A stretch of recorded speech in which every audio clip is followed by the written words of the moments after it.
आज का टॉपिक है how to utilise your lump sum through SWP। अब होता क्या है कि लाइफ में कभी ऐसे मोमेंट्स आते हैं जहाँ पे आपके पास एक साथ ही लमसम कुछ अमाउंट आपको रिसीव होता है। It can be because of the bonus और the land sale, any property sale. So on that very moment you are having some lump sum amount in your hand and you want to invest that amount to grow or to have some expenses to be fulfilled through that amount. So अब आपके पास strategy क्या होनी चाहिए? Strategy ये है कि भी आप उसको बकेट एंड वेल्थ स्ट्रैटेजी के साथ यूटिलाइज कर सकते हैं। आपको फॉर एग्जांपल, अब हम एग्जांपल लेके चलते हैं, आपके पास 1 CR का कोई अमाउंट है जो कि आपको इन्वेस्ट करना है। तो अब आप उसके 2 पोर्शन करेंगे। One would be your well and one would be your bucket.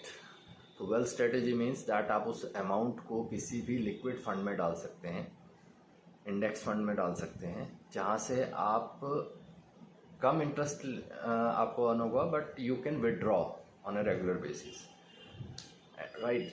आप उसकी FD भी बनवा सकते हैं कि आपने इक्वली मंथ्स वाइज FDs बनवा ली कि आपको हर महीने आपको उसमें से 50,000 रुपये चाहिए, तो आप उसकी इक्वल FDs बनवा सकते हैं ताकि आपको इंटरेस्ट भी मिलता रहेगा लॉन्ग टर्म तक और आप उस पैसे को विड्रॉ करके एंजॉय भी कर पाएंगे।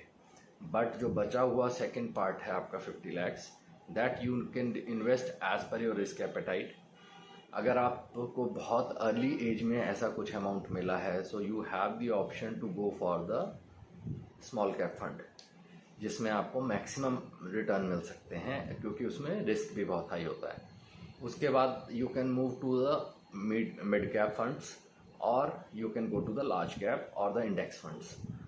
So based upon the risk appetite you can invest in these 3 funds, and what will happen once your FD amount or the liquid fund amount will be consumed, fully consumed. Till that time the other fund that you have invested in the large cap, mid cap or small cap fund, so it will grow with the minimum conservative rate of interest of 12 or maximum can be anything, right? Because based upon the market performance you will get the good returns on your other fund. So that corpus will again come up to your initial value of 1 CR or more than that, because जो आपने duration दिया है second fund को develop होने का, grow करने का, उस ड्यूरेशन में आपने अपने लिक्विड फंड या FD से अपने एक्सपेंसेस निकाले। बट अब जो आपका सेकंड फंड है वो, उसको अगर 5 साल मिले हैं या 10 साल मिले हैं तो उस ड्यूरेशन में वो रैपिडली ग्रो करता है और उसके बाद वो आपकी फर्स्ट हाफ को भी कवर कर लेता है।